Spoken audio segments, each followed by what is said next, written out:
everyone and welcome back to the Bibliotek. My name is Vervain and today we're in the health section to discuss our latest edition called Lost Connections by Johann Hari. This book is published by Bloomsbury and the cover was designed by Greg Heinemann. As you can see, we have the hard copy of the book, but don't worry because it has Forest Stewardship Council approval. What that means is that this book was created sustainably. So what's this book about? Well, according to Johann Hari, there are 8 different causes of depression, which he calls forms of disconnection. He believes that very few cases of depression are due to a chemical imbalance in the brain. He believes that most depression is caused by a societal or environmental factor, which he calls a form of disconnection. And he believes that there are 7 forms of natural antidepressants called reconnections. Now, I want to stress that I am not a doctor and neither is Johann Hari. So I am not advocating for the contents of this book. I am not suggesting that you should read this book instead of going to a medical professional. I'm just providing a book review. So if you're interested in this book, but you want to know if it's worth your time or money, I'm going to provide a summary of its contents to help you decide if this book is worth your time. Alright, so first things first, let's start by talking about the author, Johann Hari. So as I mentioned, he is not a medical professional. He is a journalist, and a quick look on that muggle invention called Wikipedia reveals that he has been involved in a couple of plagiarism scandals. So plagiarism is when you take someone else's work and claim it to be your own. He was found to have done this, and as a consequence, 1, his name is mud as far as I'm concerned, and 2, he had to return something called the Orwell Prize, which is a British prize given to political writers. So when I saw that, I thought, okay, this person is unethical. If they've done something unethical or dishonest before, who's to say that they wouldn't do that again? So I picked up this book with a really skeptical frame of mind, and I thought, okay, I'm going to read it and metaphorically tear it to shreds. I'm going to look for any inconsistencies, any inaccuracies, any falsities, anything that looks like plagiarism. So I went in there with quite a negative opinion of this book. We'll see if that changes as this video goes on. And as you may have seen from this title, this video is part 1 because it has turned out to be quite a long video, so I have split it into 2 sections. So in this section, I'm just going to be talking about the causes of depression or the disconnects. And in the second section, or the second video, I'm going to talk about the forms of reconnection or forms of natural antidepressants. All right, enough from me, let's get into the content. So Lost Connections begins with Johann Hari talking about how he was diagnosed with depression and how he was then prescribed antidepressants.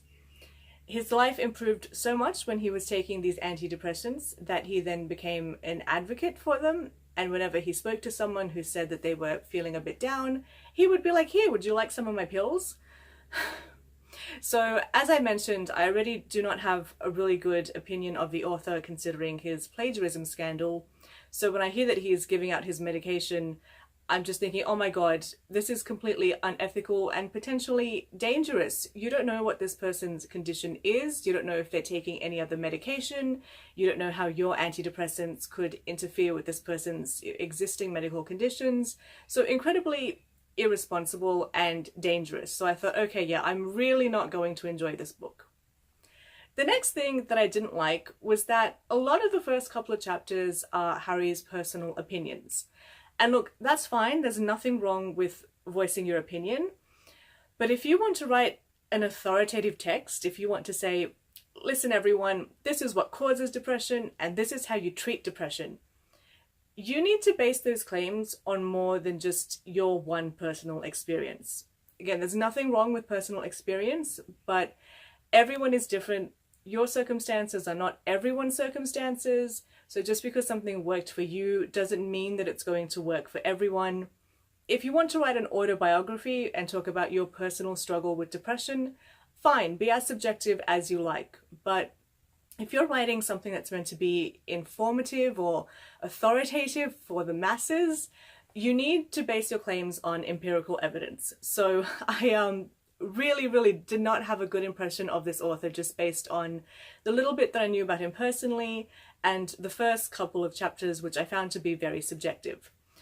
But moving on, we're now going to start talking about the 8 different causes of depression, or the types of disconnection. So I'm basically just going to summarize them for you. And we are going to start with cause number 1, which is disconnection from meaningful work. So Hari argues that if you have a job which you think is meaningless and where you're unappreciated, having to go to work day to day in this environment can cause depression.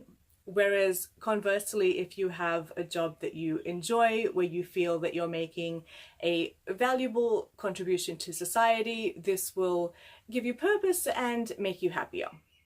The second cause of depression is disconnection from other people.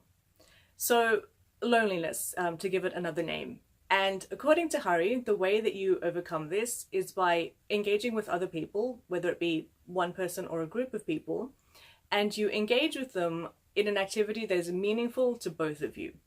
Now that can be anything, but as long as both of you have any sort of shared goal, shared pastime, you do this thing with other people, and that is supposed to overcome this disconnection from others.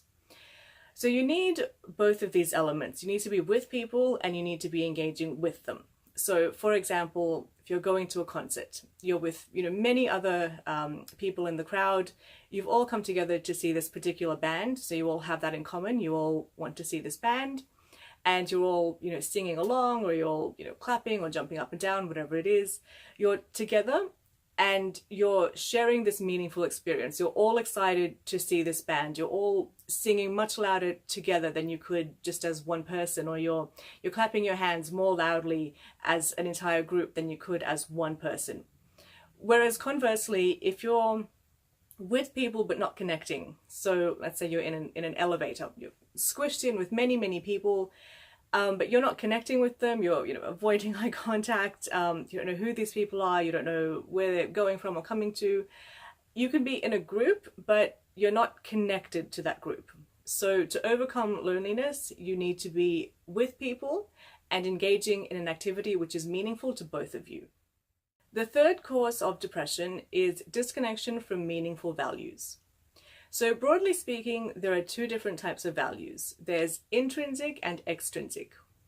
So an intrinsic value is something that you just enjoy doing it. You're not getting anything additional out of it. You just enjoy doing that thing. It's its own reward. So for instance, let's say that I like bike riding. I'm not bike riding to, win an award or a gold medal or anything like that. I just enjoy the process of bike riding. That is an intrinsic value. It's something I just like doing for the sake of doing it. Conversely, you have extrinsic values. Extrinsic values are things that you don't necessarily like doing, but you do them in order to get something else. So for instance, I don't really like riding this bike, but I want to win that gold medal. I want that recognition. I want that fame. I want that, $1 million prize money. So I hate riding this bike, but, I want that fame and fortune. I guess I've got to do it. So if you pursue extrinsic goals, you're more likely to be unhappy and unfulfilled because you're more likely to be spending your time doing things that you don't want to do. The fourth cause of depression is disconnection from childhood trauma. So what this means is that if you experienced a childhood trauma and you tried to repress that memory, or perhaps you were not able to get justice or closure, having experienced this trauma and not having addressed it is more likely to cause depression in later life. In this chapter, Hari quotes the Adverse Childhood Experiences Study, and I will leave a link to some more information about that in the description section. Basically, this was a survey where people were asked, have you experienced this type of trauma or that type of trauma in your childhood? And the more questions that people said yes to, so yes, I've had this trauma, that other trauma, the more likely this person was to have experienced depression later in life. So I will include a link to that test if you would like to do that if you're curious. I'm not commenting on the effectiveness or validity of this test. Again, I'm not advocating for anything that's in this book. I'm just providing this information FYI, letting you know this is what the book is about. But yes, I have provided the link to the test. If you're curious, if you were going to look it up, I've saved you the trouble. The fifth cause of depression, according to Johann Hari, is disconnection from status and respect. In this section, he quotes the works of Robert Sapolsky, who is a neuroendocrinologist. What that means is that he looks at how different systems within the body interact with one another to create a state of balance or homeostasis in our bodies. Hari quotes one particular study of Sapolsky's where he looked at baboons in the wild and looked at stress. So he found that baboons experienced the most stress either when they held a low status within their group or when their status in the hierarchy was threatened. So he would tranquilize the monkeys and take a blood sample and found that monkeys that had low status were constantly stressed. The body was constantly producing a stress hormone.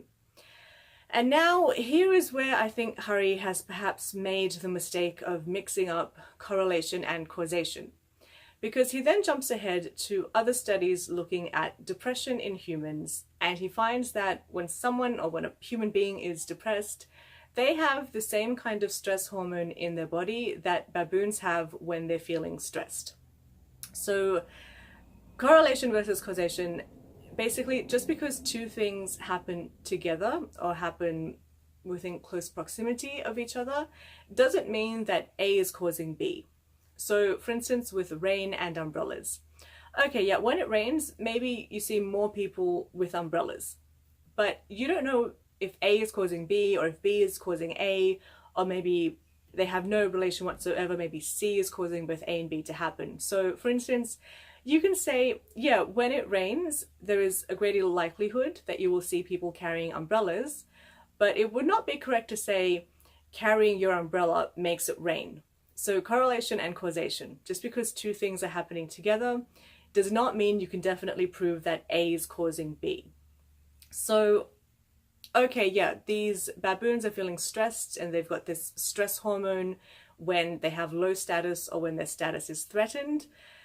That doesn't necessarily mean that humans feel depressed when their status is low or when their status is threatened.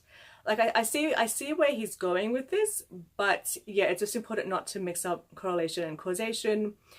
But according to Hari, if you have low socio status, or if your status is threatened, so maybe your best friend says, I don't want to be best friends with you anymore, or you're going to be demoted at work or something like that, having your status threatened apparently is one form of disconnection and one of the causes of depression. The sixth cause of depression is disconnection from the natural world. And in this chapter, Hari quotes the work of Isabel Benker, who is a scientist who studies animal behavior. Benker says that while animals in the wild may display signs of depression or distress, these signs are taken to the extremes when the animals are in captivity. So, for example, a bonobo in the wild may scratch itself if it's upset or feeling down, so it causes pain on the outside to show that it's feeling pain inside. But a captive bonobo will take this to the extreme and scratch itself until it bleeds. Or, for instance, a horse in captivity might sway back and forth uncontrollably. Parrots in captivity may pull their own feathers out. And these are not behaviors that these animals display in the wild.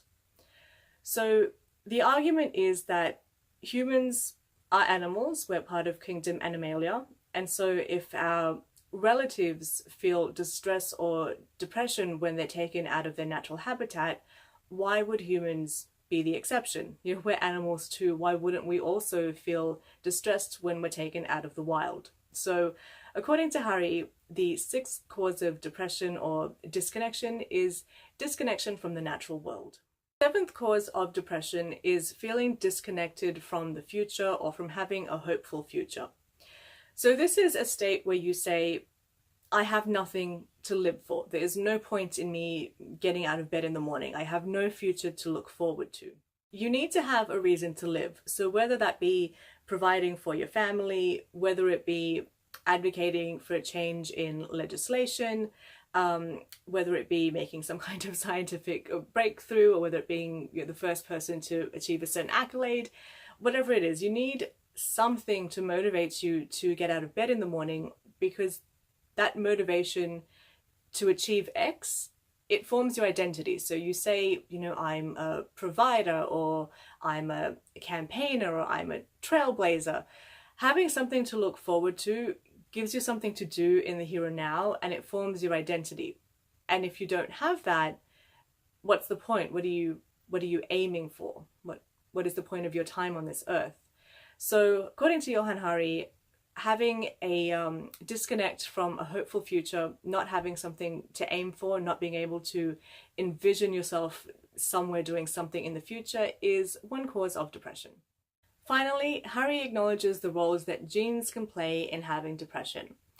According to a study which he didn't properly reference, so I was not able to look it up, there is a 37% chance that your genes can influence you. So let me reword that. Whether or not you will have depression is 37% controlled by your genes. So depending on what genes you've inherited from your family, there can be up to a 37% chance that you will develop depression. So to give you a little bit of context, he says that your height is 90% determined by your genes, whereas your ability to speak English is 0% determined by your genes. So he's like, okay, about a third of the likelihood of you developing depression is influenced by your genes, but apparently there's sort of a catch or a plot twist. You may have what I'm going to call the depression gene. So you may have inherited genes from your family which make you more likely to have depression, but these genes need to be activated by your environment. So as I mentioned previously, he argues that it's more your social and environmental settings that affect whether or not you will have depression. So you may have inherited what I'm going to call the depression gene, but if you're not in a stressful, depressive environment, those genes will not be activated, so you won't develop depression.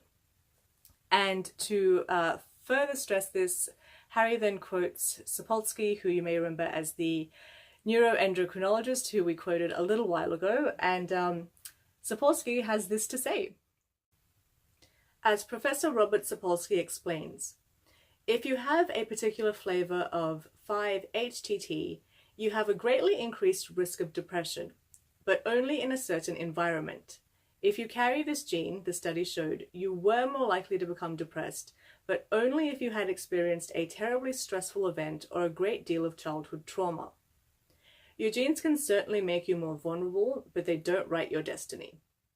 And there you have it. There are the 8 different types of disconnections which can cause depression according to Johann Hari. In the next episode, because I think I am going to split this into 2 episodes because this is quite a long video, I am going to cover the 4 different types of reconnections or forms of antidepressant that Johann Hari has identified. So thank you very much for sticking with me. Please let me know what you think about my presentation style. I'm always looking to improve. Thank you very much for your time, and hopefully I will see you back here next time for part 2 of Lost Connections.